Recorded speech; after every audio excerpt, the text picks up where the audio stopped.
শ্বশুরজি, দয়া করে ধীরে করুন। যদি শাশুড়ি মা বেঁচে থাকতেন, তিনি মারা যেতেন। আমি বারবার বলছিলাম, কিন্তু শ্বশুরজি আমার একটি কথাও শুনলেন না। যা কিছু তার মনে ছিল, সেদিন শ্বশুরজি আমার সাথে সব করে ফেললেন। শেষ পর্যন্ত এটা কিভাবে হলো, আমি আপনাদের সব বলবো। আমার নাম নয়না। আমার বয়স ২৪ বছর।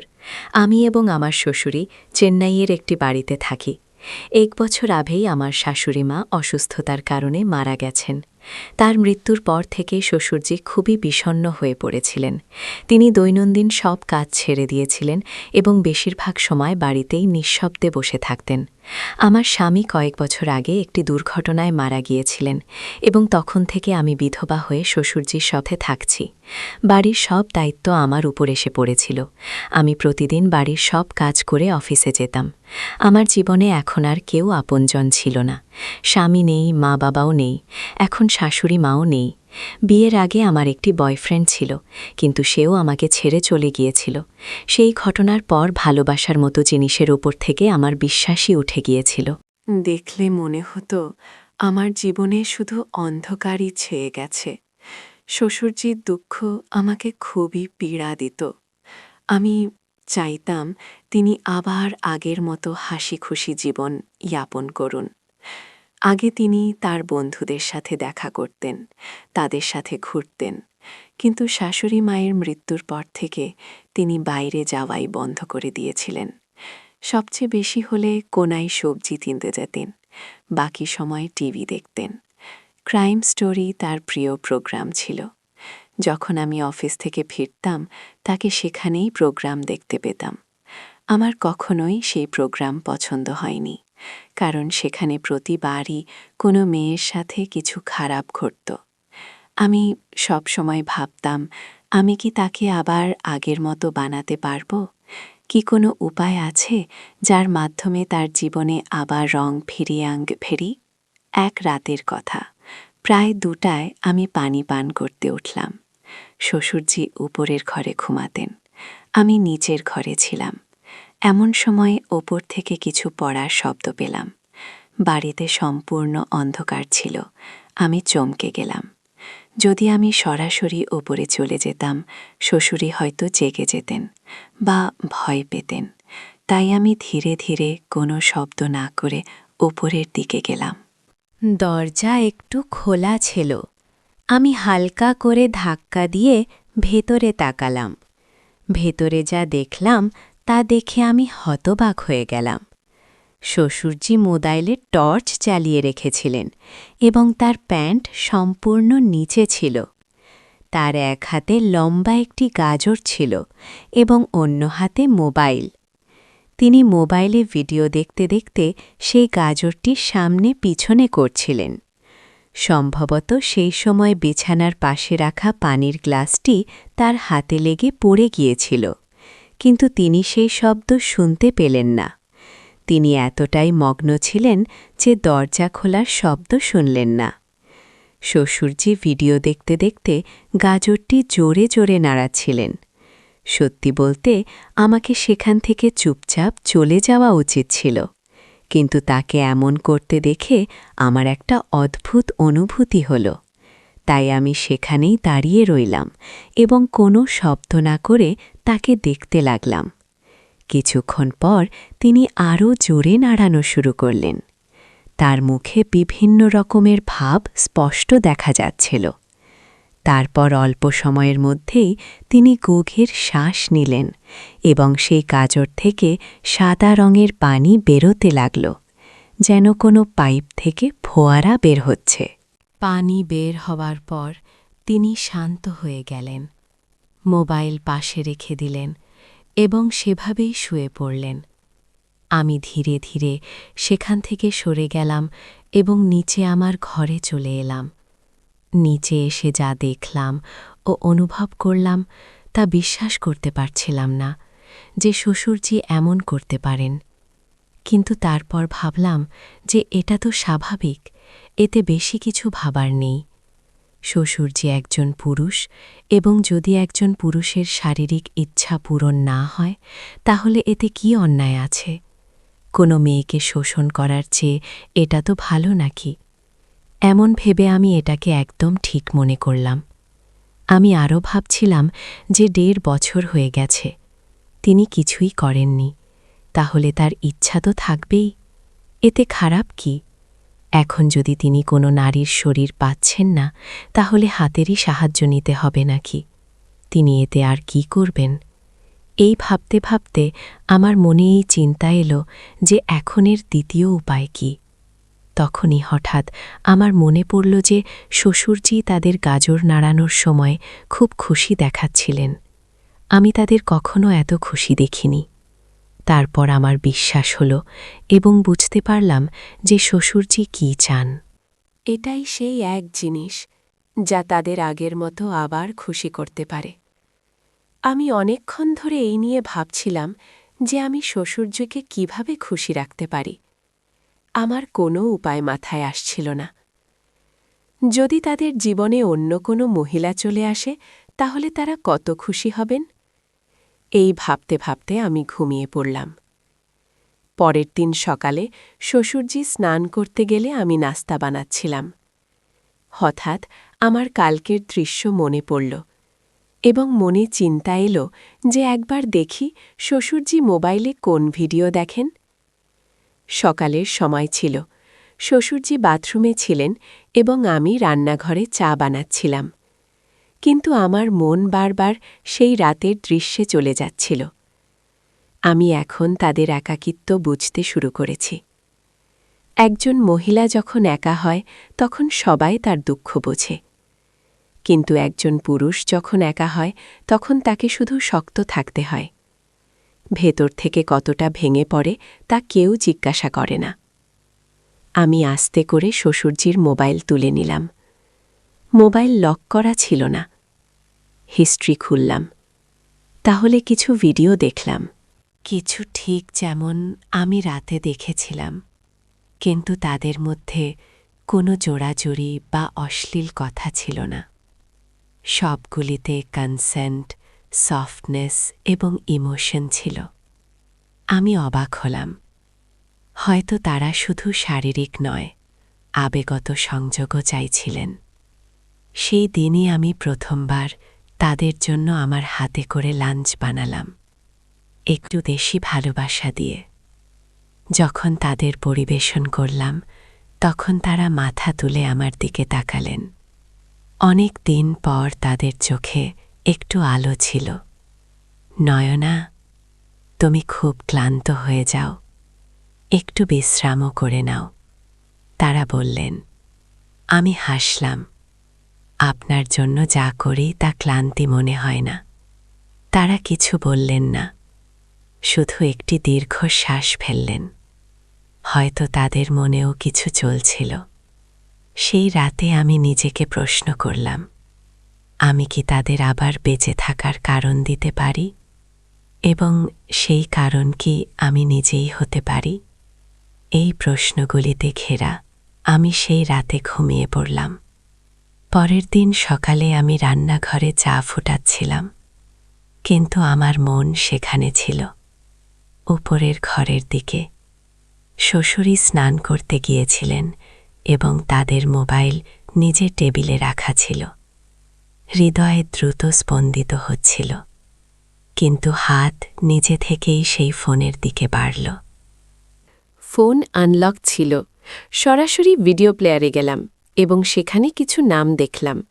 রোম্যান্টিক স্টোরি, শ্বশুর বউ রোম্যান্স, বাদা মেয়ের গল্প। এটি দেখে আমার শ্বাস আটকে গেল। 1 সেকেন্ডের জন্য মনে হলো যেন কেউ আমার পেটে কিছু ভারী রেখে গেছে। কিন্তু আশ্চর্য ছিল যে কোনো অশ্লীল বা জোড়াজুড়ির দৃশ্য ছিল না। যে ভিডিওগুলি ছিল সেগুলিতে মহিলাকে সম্মান দেওয়া হয়েছিল, তার ইচ্ছা জিজ্ঞাসা করা হয়েছিল। শ্বশুরই শুধু তাদের অনুভূতির জন্য এটি সব দেখছিলেন, কোনো কামনার জন্য নয়। আমি ফোন বন্ধ করে দিলাম, কিন্তু মাথা এখন প্রশ্নে ভরে গেছে। তারা কি আমার মধ্যেই এটি সব দেখতে শুরু করেছেন? তারা কি আমাকে একজন মহিলা হিসেবে অনুভব করতে শুরু করেছেন? এবং সবচেয়ে বড় প্রশ্ন, আমি কি তাদের জন্য কিছু অনুভব করতে শুরু করেছি? সেই সন্ধ্যায় যখন আমি অফিস থেকে ফিরলাম, শ্বশুরই সব সময়ের মতো টিভির সামনে ছিলেন। আমি গিয়ে তাদের হাত স্পর্শ করলাম। আপনি আজ কিছু খেয়েছেন কি? তারা চমকে না গিয়ে শুধু বললেন, তোমার হাত খুব গরম, সব ঠিক আছে তো? আমি প্রথমবার তাদের চোখে সরাসরি তাকালাম। না, কিছু ঠিক নেই। তারা একটু ঘাবড়ে গেলেন। কি হয়েছে? আমি বললাম, কাল রাতে আমি আপনাকে দেখেছিলাম। উপরে একদম নিস্তব্ধতা ছড়িয়ে পড়ল। তাদের মুখ থেকে রক্ত সরে গেল। তারা মৃদু স্বরে, আমি ক্ষমা চাইছি বেটা। আমি তাদের কথা মাঝেই কেটে দিলাম। আপনাকে আমার কাছে ক্ষমা চাইতে হবে না। এখন তারা আমার চোখে তাকানোর সাহস পাচ্ছিলেন না। আমি আস্তে করে তাদের হাত ধরে বললাম, আপনি মানুষ এবং মানুষের প্রয়োজন আছে। আমি বুঝতে পারি শ্বশুরজি, এবং হয়তো আমি একা নই এখানে যে এই সব অনুভব করছি। তারা চমকে আমার দিকে তাকালেন। আমি হেসে বললাম, আমরা দুজনেই একা। আমরা কি একে অপরের সহায় হতে পারি না? এক মুহূর্তের জন্য তারা সম্পূর্ণ নীরব হয়ে গেলেন। তারপর খুব মৃদু কণ্ঠে বললেন, নয়না, এই পথ খুব কঠিন। লোকেরা কি বলবে? আমি তাদের আঙ্গুল আরও শক্ত করে ধরে বললাম, লোকেদের বাঁচতে হবে না, আমাদের বাঁচতে হবে। সেই সন্ধ্যায় যখন আমি তাদের হাত ধরলাম, তখন তারা ছটকা করে সরিয়ে নিলেন না, বরং কয়েক সেকেন্ডের জন্য থেমে গেলেন। তাদের হাতের তাপ আমার আঙ্গুলের সাথে কথা বলছিল। আমার ঠোঁটে হালকা হাসি ছিল, কিন্তু হৃদয় দ্রুত স্পন্দিত হচ্ছিল। তারা কিছু বলতে যাচ্ছিলেন, কিন্তু শব্দ যেন গলায় আটকে গেল। আমি আস্তে করে বললাম, সত্যি বলুন, যখন সেই দিন আপনি আমাকে প্রথমবার শাড়িতে দেখেছিলেন, তখন কি আপনার কিছু অনুভূতি হয়েছিল? তিনি চোখ নিচু করলেন। তারপর খুব ধীরে বললেন, প্রতিদিন নয়না, প্রতিদিন আমি নিজেকে থামাই, কারণ তুমি আমার ছেলের। আমি তাদের মুখ আমার হাতের তালুতে নিলাম। আমি এখন শুধু কারোর বিধবা নই, আমিও একজন মানুষ, একজন নারী। আর এখন আমি শুধু একা থাকতে চাই না। তিনি আমার চোখে তাকিয়ে কিছু খুঁজছিলেন। হয়তো অনুমতি, হয়তো ক্ষমা। আমি এগিয়ে গিয়ে তার হাত আমার পেটের উপর রাখলাম। এখানে এখানে এখন কোনো বোঝা নেই। এখন যাই হোক তার নিজের ইচ্ছায় হবে। তিনি কম পেয়ে গেলেন। নয়না, তুমি? আমি আবার তার কথা কেটে দিলাম। এখন তুমি নও, শুধু আমরা। আমি প্রথমবার তার বুকের সাথে লেগে আমার মনের সব বোঝা ঝেড়ে ফেললাম। রাত 7:30 বাজে। বাড়ির লাইট নিভে গিয়েছিল। আমরা দুজন নিঃশব্দে নিজ নিজ ঘরে ছিলাম। কিন্তু ঘুম ছিল না, আমার না তার। কিছুক্ষণ পর ওপরে থেকে তার পায়ের শব্দ এলো। দরজা খুলল না, শুধু একটু টোকা। আমি দরজা খুললাম। তিনি সেখানেই দাঁড়িয়েছিলেন, একটি সাদা কুর্তা, চপ্পল ছাড়া, যেন কিছু বলতে এসেছেন আর পথে ভুলে গেছেন। আমি কিছু না জিজ্ঞাসা করে তাকে ভিতরে রাখলাম। ঘরে শুধু একটি ছোট নাইট লাইট জ্বলছিল। আমি ধীরে জিজ্ঞাসা করলাম, চা বানাই? তিনি বললেন, আজ কিছু অন্য চাই, গরম আত্মীয়তার। আমি উত্তর না দিয়ে তার আঙ্গুল ধরে তাকে বিছানার দিকে নিয়ে গেলাম। তার হাত কাঁপছিল। আমি বললাম, ভয় পাবেন না। আমি চাই আজ আপনি শুধু নিজের জন্য বাঁচুন। আমি তার মুখে হাত বোলালাম। বুড়ো ভাঁজে এক ব্যথা ছিল, একাকিত্বের অপরাধবোধের, আর কোথাও লুকিয়ে থাকা আশার। আমি তাকে আমার দিকে টেনে নিলাম। প্রথমবার আমাদের শ্বাস একে অপরকে অনুভব করছিল। তার ঠোঁট আমার কপালে ছুঁয়ে থেমে গেল। তারপর বললেন, নয়না, যদি আমি পথভ্রষ্ট হই? আমি চোখ বন্ধ করে বললাম, পথভ্রষ্ট হওয়াও মাঝে মাঝে প্রয়োজন। জীবন আবার অনুভূত হয়। ঘরটি ছোট ছিল। দেয়ালে অর্ধেক জ্বলা বাল্বের হালকা হলুদ আলো ছিল, যা সবকিছুকে নরম করে দিচ্ছিল। ঘরে নিস্তব্ধতা ছিল, কিন্তু আমাদের ভিতরে অনেক শোরগোল হচ্ছিল। শ্বশুরই আমার সামনে দাঁড়িয়েছিলেন।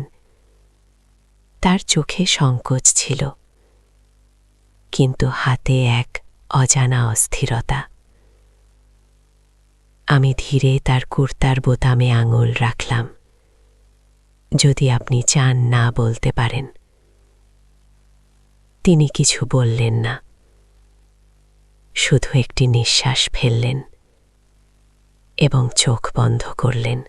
প্রথম বোতাম খুলল, তারপর দ্বিতীয়, তারপর তৃতীয়। তার বুকের কুচকানো ত্বক আমার সামনে ছিল, কিন্তু তাতে দুর্বলতা ছিল না, তাতে একাকিত্বের গল্প লুকিয়েছিল। আমি হালকা করে আমার হাত তার বুকের উপর রাখলাম। তিনি কেঁপে উঠলেন। আপনি কাঁপছেন? আমি ধীরে বললাম। তিনি ধীরে আমার হাত ধরে বললেন, তোমার কাছে আসাতি গুনাহ নয়। আমি তার চোখে তাকিয়ে উত্তর দিলাম, আমি এই গুনাহ প্রতি রাত করতে চাই।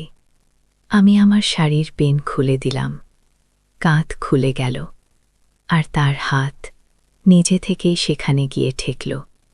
তার বুড়ো আঙুল আমার গলার রেখা স্পর্শ করল। তোমার গন্ধ, তিনি ধীরে বললেন। অনেক দিন পর কোনো মানুষের গন্ধ অনুভব করছি। এখন তার ঠোঁট আমার গলায়। ধীরে ধীরে কাঁপতে কাঁপতে তিনি আমার ত্বক অনুভব করছিলেন, যেন আমার একাকিত্বের প্রতিটি কোণ থেকে পান করতে চাইছেন। আমি তার পিঠে হাত বোলালাম, পাতলা, বাঁকা, কিন্তু শক্তিশালী। আপনার বোঝা এখন আমার। আমি কানে বললাম, আমরা বিছানায় এসে গিয়েছিলাম। আমার শাড়ি এখন আমার কোমরে ঝুলছিল, তার কুর্তা অর্ধেক খোলা। শ্বাস একে অপরের মধ্যে জড়িয়ে গিয়েছিল।